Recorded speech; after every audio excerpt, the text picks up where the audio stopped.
আসসালামু আলাইকুম ওয়া রাহমাতুল্লাহি ওয়া বারাকাতুহু ইন্নাল হামদালিল্লাহ নাহমাদুহু ওয়া নুসাল্লি আলা রাসূলিহিল কারীম আম্মা বা'দ। সুপ্রিয় একাদশ দ্বাদশ এবং বিএসএস থার্ড ইয়ারের শিক্ষার্থীবৃন্দ, সকলকে আজকের ক্লাসে স্বাগতম জানাচ্ছি। আশা করি তোমরা আল্লাহর রহমতে সবাই ভালো আছো। আজকের যে বিষয়টি আলোচনা করা হবে তা হলো একাদশ ও দ্বাদশ শ্রেণীর চতুর্থ অধ্যায়ের ইসলাম শিক্ষা প্রথম পত্রের চতুর্থ অধ্যায়ের পাঠ 29 হলো ছিনতাই সম্পর্কে। আর বিএসএস ইসলামিক স্টাডিজ পঞ্চম পত্র ইসলামের সামাজিক ও রাজনৈতিক পদ্ধতি এই বিষয়ের মধ্যেও এই বিষয়টি অন্তর্ভুক্ত রয়েছে। আমরা যদি সময় থাকে তাহলে আমরা আরেকটি বিষয় নিয়ে আলোচনা করব, পাঠ 30 আল কাতলু বা হত্যাকাণ্ড, মার্ডার সম্পর্কে। প্রথমে আমরা পাঠ 29 ছিনতাই সম্পর্কে আলোচনা করব, স্ন্যাচিং। বিসমিল্লাহির রহমানির রহিম। ছিনতাই মানে হলো কারো কাছ থেকে কোনো কিছু হরণ করে নেওয়া, ছিনিয়ে নেয়া, অপরের জিনিস, অপরের সম্পদ ছিনিয়ে নেয়া বা জোরপূর্বক হরণ করাকে ছিনতাই বলা হয়। এটি ডাকাতি এবং রাহাজানির অনুরূপ একটি ভার্সন। ছিনতাই আধুনিক সভ্যতার জন্য একটি অভিশাপ। কোনো বস্তু, যান মাল, প্রাণী, যানবাহন প্রভৃতি জোরপূর্বক নিয়ে যাওয়াকেই ছিনতাই বলা হয়। চুরি থেকে ছিনতাই আরও বড় ধরনের অপরাধ, কেননা কেড়ে নেয়া, ছিনিয়ে নেয়া এবং আত্মসাৎকরণ, গচ্ছিত ধন অপহরণ এটি চুরি নয়, এটা ডাকাতির মতোই। তাই চুরির শাস্তি এবং ডাকাতির শাস্তির মধ্যে পার্থক্য রয়েছে। এই ছিনতাইয়ের অনেকগুলো কুফল রয়েছে। ছিনতাইয়ের কারণে সমাজে নিরাপত্তাহীনতা সৃষ্টি হয়। ছিনতাই একটি জঘন্যতম অপরাধ। ছিনতাইয়ের ফলে ঘরে, বাইরে, রাস্তাঘাটে, ট্রেনে, বিমানে সর্বত্র নিরাপত্তাহীনতা চরম আকার ধারণ করে। যানমাল, ধন সম্পদ, ইজ্জত সম্মান সব কিছুতেই নিরাপত্তার অভাব দেখা দেয়। ছিনতাইয়ের ভয়ে মানুষের নিরাপদে চলাফেরা কঠিন হয়ে পড়ে। ছিনতাইকারীদের নিজেদের যান ও মালের নিরাপত্তা থাকে না, তাদেরও যে কোনো সময় অপমৃত্যু হতে পারে। দ্বিতীয় হলো শান্তি বিনষ্ট। সমাজে ছিনতাই, রাহাজানি ব্যাপক আকার ধারণ করলে সেই সমাজে সুখ শান্তি থাকে না। মানুষের শান্তিতে চলাফেরা করতে পারে না, শান্তিতে ঘুমোতে পারে না। তাই শান্তি সমাজ থেকে বিদায় নেয়, উন্নয়ন বাধাগ্রস্ত হয়। ছিনতাই, হাইজ্যাক, রাহাজানি, ডাকাতি এইসব অপকর্মের ফলে সমাজের সব ধরনের উন্নয়ন ব্যাহত এবং বাধাগ্রস্ত হয়। ব্যবসা বাণিজ্য, শিল্প সব কিছু ব্যাহত হয়। কারণ কোন সময় কার অর্থ সম্পদ, মালকড়ি, টাকা পয়সা ছিনতাই হয়ে যাবে সেই জন্য সবাই অস্থির এবং উদ্বিগ্ন থাকে। এতে সব ধরনের উন্নয়ন কর্মকাণ্ড ব্যাহত হয়। সামাজিক অমর্যাদা। ছিনতাইকারীরা সামাজিক শত্রু, এরা হিংস্র, পশুর চেয়েও মারাত্মক। ছিনতাইকারীদের নিজেদের কোনো সামাজিক মর্যাদা থাকে না, তাদেরকে কেউ সুনজরে দেখে না, তাদের সঙ্গে কেউ সম্পর্ক স্থাপন করতে চায় না, তাদেরকে সবাই ঘৃণা করে। পরকালীন শাস্তি। ছিনতাইকারীদের পরকালে ভীষণ শাস্তি ভোগ করতে হবে, কারণ এটি অন্যের সম্পদ বা অন্যের হক ধ্বংস করার শামিল। কারণ অন্যের জান মাল, সম্মান এবং সম্পদ হরণ করা এটি অন্যের হক ধ্বংস করা, যেটি ইসলামে হারাম করা হয়েছে। আল্লাহ তাআলা বলেন, ওয়ালা তাকুলু আমওয়ালাকুম বাইনাকুম বিল বাতিল। সূরা বাকারা 188 নম্বর আয়াতে আল্লাহ বলেন, তোমরা পরস্পরের সম্পদ অবৈধভাবে, অন্যায়ভাবে ভক্ষণ করো না। এটি অন্যায়ভাবে, অবৈধভাবে ভক্ষণ করার শামিল। ছিনতাইয়ের আরেকটি কুফল হলো এটি আরও অনেক অপরাধের জন্ম দেয়। ছিনতাইকৃত অর্থ সম্পদ কোনো ভালো কাজে ব্যবহৃত হয় না। অন্যায়ভাবে অর্জিত সম্পদ অন্যায় এবং অপরাধমূলক কর্মকাণ্ডে, অসামাজিক কর্মকাণ্ডেই ব্যয় হতে দেখা যায়। এতে অপরাধ প্রবণতা আরও বেড়ে যায়। ছিনতাইকৃত অর্থ দ্বারা মাদক সেবন, ব্যভিচার এবং বিভিন্ন ধরনের অন্যায় কাজে এটি ব্যয় করা হয়, তাই আরও অনেকগুলো অপরাধকে ডেকে নিয়ে আসে। আন্তর্জাতিক সন্ত্রাসবাদের জন্ম দেয়। ছিনতাই আন্তর্জাতিক সন্ত্রাসবাদের জন্ম দেয়। যেমন বিমান ছিনতাইয়ের মাধ্যমে আন্তর্জাতিক সন্ত্রাস সংগঠিত হয়। ছিনতাইয়ের ফলে অনেক জানমালের ক্ষতি হয়, এতে দেশ বিদেশের বহু জীবন এবং সম্পদ নষ্ট হয়। ছিনতাইকারীরা নিজ দেশের নাগরিকদের যেমন ছিনতাই করে থাকে, বিদেশি নাগরিকদের কাছ থেকেও তারা ছিনতাই করতে দ্বিধাবোধ করে না, এতে করে আন্তর্জাতিক সম্পর্কও নষ্ট হয়। আর ছিনতাই হচ্ছে ইমানের পরিপন্থী কাজ। কোনো মুমিন মুসলিম ছিনতাই করতে পারে না, কেননা ছিনতাই ইমানের পরিপন্থী কাজ। মহানবী সাল্লাল্লাহু আলাইহি ওয়াসাল্লাম মুসলিম শরীফের 57 নম্বর হাদিসে উল্লেখ করেছেন, ওয়ালা ইয়ান্তাহিবু নুহবাতান যাতা শারফিন ইয়ারফাউন নাসু ইলাইহি ফিহা আবসারাহুম হিনা ইয়ান্তাহিবুহা ওয়া হুয়া মুমিন। যখন কোনো ব্যক্তি কোনো মূল্যবান বস্তু ছিনিয়ে নেয় আর লোকেরা তার দিকে চোখ তুলে তাকিয়ে থাকে, তখন সে ব্যক্তি প্রকৃত মুমিন থাকে না, অর্থাৎ ঈমান তার থেকে চলে যায়। ঈমান চলে গিয়ে তার মাথার উপরে অবস্থান করে বলে অন্য হাদিসে উল্লেখ রয়েছে। অর্থাৎ কোনো ব্যক্তি এমনভাবে যে ছিনতাই কার্য সম্পন্ন করলো যে আশেপাশের লোকেরা শুধু তাকিয়ে তাকিয়ে দেখছে, তার কোনো প্রতিবাদ করতে পারল না, ছিনতাই থামাতে পারল না, ছিনতাই থেকে রক্ষা করতে পারল না, এমনভাবে যদি কেউ ছিনতাই করে, তাহলে সেই ব্যক্তি, ছিনতাইকারী ব্যক্তি মোমেন থাকে না, তার ঈমান চলে যায়। তো এই ছিনতাইয়ের শাস্তি পবিত্র কোরআনে যে উল্লেখ রয়েছে, আমরা যে ডাকাতির শাস্তি উল্লেখ করেছি 4 প্রকারের, এই ধরনের শাস্তি হবে, কারণ ছিনতাই কোনো চুরি নয়, এটি হচ্ছে ডাকাতি। তাই মহানবী সাল্লাল্লাহু আলাইহি ওয়াসাল্লাম বলেছেন, লাইসা আলাল খায়িনে ওয়ালা আলাল মুনতাহিবে ওয়ালা আলাল মুখতালিসে কতউন। আত্মসাৎকারী, অপহরণকারী এবং ছিনতাইকারীর শাস্তি হাত কাটা নয়। মুসান্নেফে আব্দুর রাজ্জাককে এই হাদিসটি উল্লেখ রয়েছে। মহানবী সাল্লাল্লাহু আলাইহি ওয়াসাল্লাম আরও বলছেন, লাইসা আলাল মুগতাসিবে কতউন। জোরপূর্বক অপহরণকারীর শাস্তি হাত কাটা নয়, বরং তাদের শাস্তি হবে ডাকাতির শাস্তির অনুরূপ। যে সকল দেশে ইসলামিক শাসন ব্যবস্থা রয়েছে, কোরআন এবং সুন্নাহর আইন অনুযায়ী চলে, সেই সকল দেশে এই রকম শাস্তি প্রয়োগ করা হবে। আমরা যেটা ডাকাতির শাস্তি হিসেবে উল্লেখ করেছিলাম, আল্লাহ তাআলা পবিত্র কোরআনে সূরা মাইদার 33 নম্বর আয়াতে 4 রকমের শাস্তির কথা বলা হয়েছে। সেটি হলো, 1 নম্বর হলো হত্যা করা, 2 হলো শূলবিদ্ধ করা, 3 নম্বর হস্তপদ বিপরীত দিক থেকে কর্তন করে দেয়া, 4 নম্বর হলো দেশ থেকে চিরদিনের জন্য নির্বাসন করে দেওয়া। ইসলামী আদালতে পবিত্র কোরআনের এই আয়াতের আলোকে এই বিধানের মধ্যে যেটি অপরাধের মাত্রা অনুযায়ী বিচারক যে কোনো একটি শাস্তি তাকে দিতে পারেন এবং সেটি রাষ্ট্র কর্তৃক কার্যকর হবে, ব্যক্তিগতভাবে কেউ এই শাস্তি দিতে পারবে না। আয়াতটি হলো এই, বিসমিল্লাহির রহমানির রহিম, ইন্নামা জাযাউল্লাযীনা ইউহারিবুনাল্লাহা ওয়া রাসূলাহু ওয়া ইয়াসআউনা ফিল আরদি ফাসাদা ويسعون في الأرض فسادا أن يقتلوا أو يصلبوا أو تقطع أيديهم وأرجلهم من خلاف أو ينفوا من الأرض ذلك لهم خزي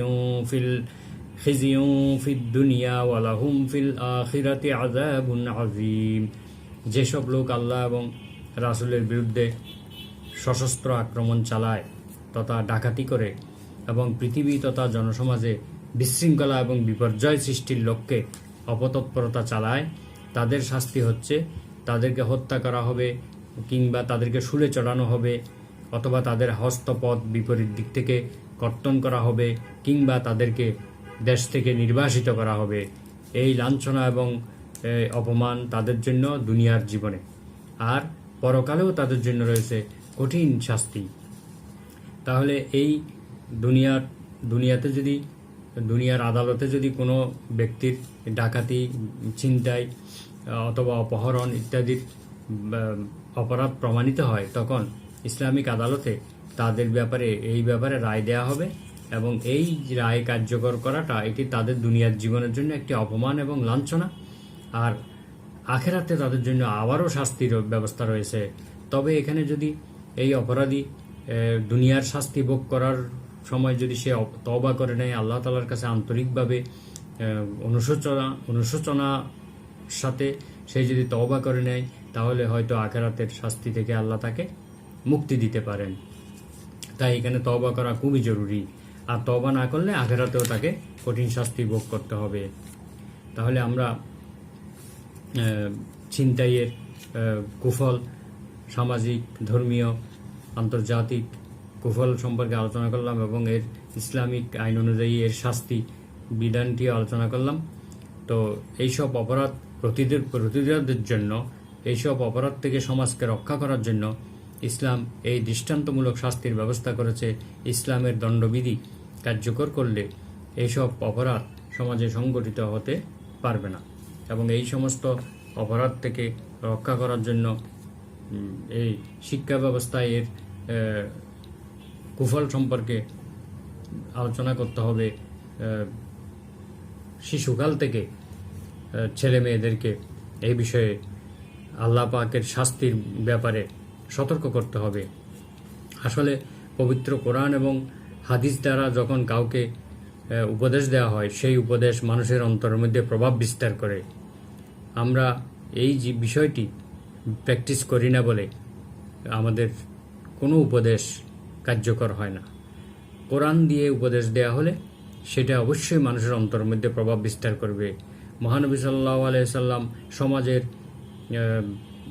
সবচেয়ে কঠিন হৃদয়ের মানুষগুলোকে, অর্থাৎ সবচেয়ে বর্বর এবং খারাপ একটি জাতিকে এই কোরআনের আয়াতের মাধ্যমে তাদেরকে প্রভাবিত করেছিলেন, তাদেরকে সোনার মানুষে পরিণত করেছিলেন। আমরাও যদি কোরআন এবং হাদিস দ্বারা আমাদের সন্তানদেরকে, জাতির শিশু, কিশোর, যুবক সব ধরনের লোকদেরকে যদি আমরা উপদেশ দিয়ে থাকি, তাহলে আমরা যে কোনো অপরাধ থেকে মানুষকে ফিরিয়ে রাখতে পারবো। এটি একটি পবিত্র কোরআনের মুজিজা বলা যায়। তো এরপরে আমরা আরেকটি বিষয় নিয়ে আলোচনা করব, সেটি হলো পার্ট 30, হত্যাকাণ্ড, আল কাতলু, ইংরেজিতে কিলিং বা মার্ডার। ইসলামের দৃষ্টিতে মানুষের জীবনের নিরাপত্তা লোভ অত্যন্ত একটি, জীবনের নিরাপত্তার এই লোভ, এটি মানুষের জন্য খুবই গুরুত্বপূর্ণ। এই কারণে কোনরূপ কারণ ব্যতীত এবং আইনের চূড়ান্ত বিচার এবং সেই বিচার দণ্ডস্বরূপ প্রাণ সংহার ব্যতীত অন্য কোনোভাবে মানুষকে হত্যা করা ইসলামে সম্পূর্ণ নিষিদ্ধ এবং হারাম। মানুষকে হত্যা করার অথরিটি হলো একমাত্র রাষ্ট্র। যদি সেই প্রাণদণ্ডে দণ্ডিত হওয়ার মতো কোনো অপরাধ করে থাকে, তাহলে সেটা রাষ্ট্রের বিচার ব্যবস্থার মাধ্যমে তার রায় হবে এবং রাষ্ট্র কর্তৃক তা কার্যকর হবে। এছাড়া অন্য কোনো উপায়ে কেউ কাউকে হত্যা করা আল্লাহ তাআলা নিষিদ্ধ ঘোষণা করেছেন, হারাম ঘোষণা করেছেন। মানুষের অপরাধের মধ্যে মানুষ হত্যার অপরাধ সবচাইতে মারাত্মক এবং সবচাইতে বড় অপরাধ। এই পৃথিবীতে সর্বপ্রথম এই মানব হত্যার অপরাধটি সংঘটিত হয়েছিল মানব সৃষ্টির পরে। আমরা জানি আদম আলাইহিস সালামের 2 সন্তান কাবিল কর্তৃক হাবিলকে হত্যা করা হয়েছিল। এটি ছিল পৃথিবীর সবচেয়ে বড় হত্যাকাণ্ড, সবচেয়ে প্রথম হত্যাকাণ্ড। তাই যে কোনো অপরাধ যেই ব্যক্তি প্রথম আরম্ভ করবে, পরবর্তীকালে যত এইরকম অপরাধ সংঘটিত হবে তাকেও এই অপরাধের পাপের অংশ তাকেও গ্রহণ করতে হবে। তাই পৃথিবীতে যতগুলো হত্যাকাণ্ড হবে তার একটি পাপের অংশ কাবিলের আমলনামায় যাবে। সুতরাং এটি একটি মারাত্মক অপরাধ। মানুষ যখন এই অপরাধ করে তারই এক মানুষ ভাইয়ের বিরুদ্ধে, তখন সে গোটা মানবতার সাথে যেন শত্রুতা করল। সেই মানুষকে হত্যা করে আল্লাহর নাফরমানি এবং আল্লাহর দ্রোহিতা পর্যায়ে পড়ে। মানুষের প্রাণ সংহার করা এটি আল্লাহর দায়িত্ব, আল্লাহর কাজ। আল্লাহর কাজের মধ্যে সে হস্তক্ষেপ করেছে, এত বড় অপরাধ করে ফেলেছে। মনে হয় সেই নিজে মানুষ হয়ে তার ভাই অপর এক মানুষের জীবনের প্রতি চরম হিংসা পোষণ করে। এই কারণে ইসলামে এই অপরাধের বিভৎসতা প্রকট আকারে তুলে ধরা হয়েছে এবং তার বিরুদ্ধে মানব মনে তীব্র ঘৃণা এবং বিদ্বেষ জাগাতে চেষ্টা করা হয়েছে। আর সেই সাথে ইসলামী সমাজে সেই জন্য নির্দিষ্ট করা হয়েছে ন্যায় বিচার ভিত্তিক একটি কঠিন শাস্তির ব্যবস্থা। মহানবী সাল্লাল্লাহু আলাইহি ওয়াসাল্লাম বিদায় হজের ভাষণের সময় মানুষের রক্তকে মহাপবিত্র হিসেবে ঘোষণা করে দিয়েছেন এবং তিনি বলেন, ইন্না দিমাআকুম ওয়া আমওয়ালাকুম হারামুন আলাইকুম কাহুরমাতি ইয়াউমিকুম হাযা ফি শাহরিকুম হাযা ফি বালাদিকুম হাযা। হে মানবজাতি, তোমাদের জীবন, সম্পদ এবং সম্মান তোমাদের পরস্পরের কাছে তেমনি পবিত্র যেমনিভাবে তোমাদের কাছে আজকের এই হজের দিন, এই হজের মাস এবং এই পবিত্র মক্কানগরী যেমন পবিত্র, ঠিক সেভাবেই তোমাদের পরস্পরের তিনটি জিনিসকে পবিত্র ঘোষণা করা হলো, অর্থাৎ জীবন, সম্পদ এবং সম্মান। অর্থাৎ একজন আরেকজনের জীবনকে অন্যায়ভাবে হরণ করতে পারবে না, সম্মান হরণ করতে পারবে না এবং একে অপরের সম্পদও অন্যায়ভাবে জবরদখল করতে পারবে না। এগুলি হারাম করা হয়েছে। মুসলিম শরীফের 1218 নম্বর হাদিস। পবিত্র কোরআনে ঘোষণা করা হয়েছে, ওয়ালা তাকতুলুন নাফসাল্লাতী হাররামাল্লাহু ইল্লা বিল হক। আল্লাহ তাআলা মানুষের প্রাণ এবং জীবনকে অত্যন্ত সম্মানিত বানিয়েছেন, তা কোনরূপ কারণ বা আইনের চূড়ান্ত বিচারে সাব্যস্ত দণ্ড ছাড়া কারো প্রাণ সংহার করা যাবে না, কাউকে হত্যা করা যাবে না। অতএব তোমরা মানুষকে হত্যা করো না। সূরা বনী ইসরাইলের 33 নম্বর আয়াতে এই কথাটি উল্লেখ রয়েছে। বিনা কারণে বা আইনের চূড়ান্ত রায় ছাড়া মানুষের জীবন প্রাণের নিরাপত্তার অধিকার হরণ করা ইসলামের দৃষ্টিতে একটি জঘন্য মারাত্মক অপরাধ। অন্যায়ভাবে একজন মানুষকে হত্যা করা সমগ্র মানব সমষ্টিকে হত্যা করার শামিল। আল্লাহ তাআলা পবিত্র কোরআনে সূরা মাইদার 32 নম্বর আয়াতে উল্লেখ করেছেন, মান কাতালা নাফসান বিগাইরি নাফসিন আও ফাসাদিন ফিল আরদি ফাকান্নামা কাতালান নাসা জামিআ। কোনো নরহত্যা কিংবা পৃথিবীতে বা সমাজে বিপর্যয় সৃষ্টির কারণে বিচারের রায় ছাড়া যদি কেউ কোনো মানুষকে হত্যা করে, তাহলে সেই যেন পৃথিবীর সমস্ত মানুষকে হত্যা করে ফেলল, এত বড় অপরাধ করে ফেলল।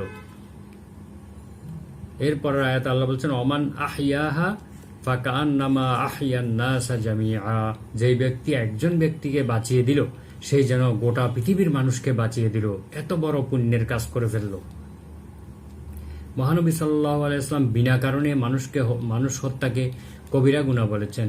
মারামারি ও সশস্ত্র ঝগড়া বিবাদ ও সন্ত্রাস থেকে দূরে শহরে থাকতে বলেছেন, কেননা এতে অকারণে অনিচ্ছা সত্ত্বেও অনেক সময় নরহত্যা সংগঠিত হয়ে যেতে পারে, যা কোনো ক্রমেই ঠিক কাজ নয়।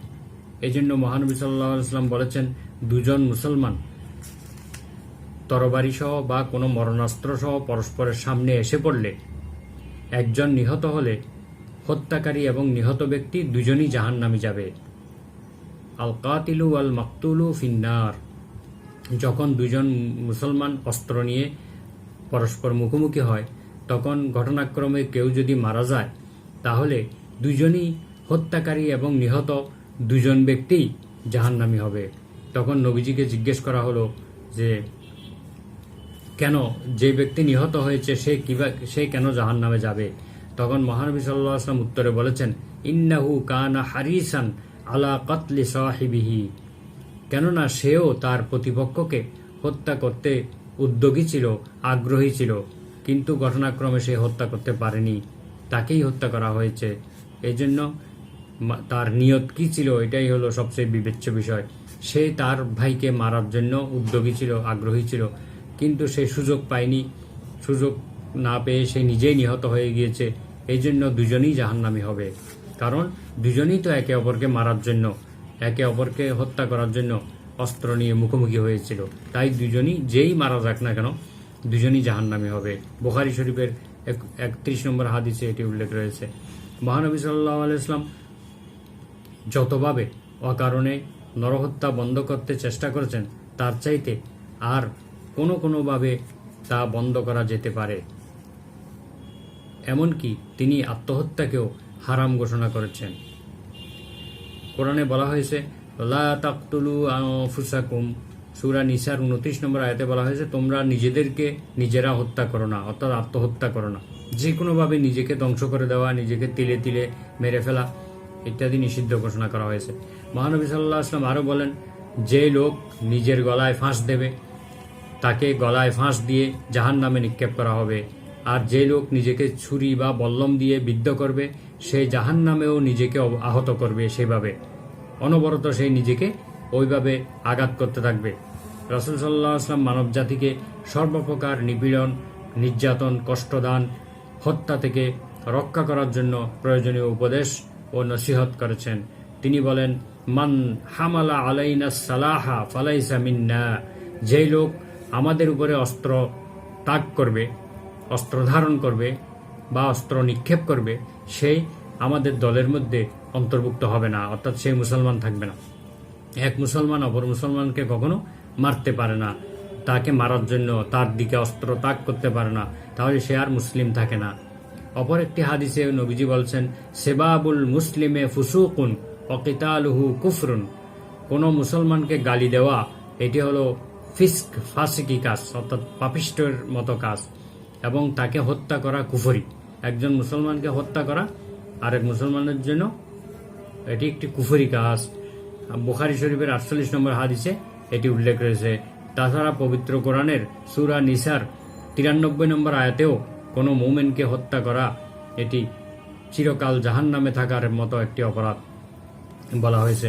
আল্লাহ তাআলা বলেন, মান কাতালা মুমিনান মুতাআম্মিদান ফাজাযাউহু জাহান্নাম খালিদিনা ফিহা, যে ব্যক্তি কোনো মুমিনকে ইচ্ছাকৃতভাবে হত্যা করবে তার প্রতিফল হচ্ছে জাহান্নাম, সে সেখানে চিরস্থায়ী হবে।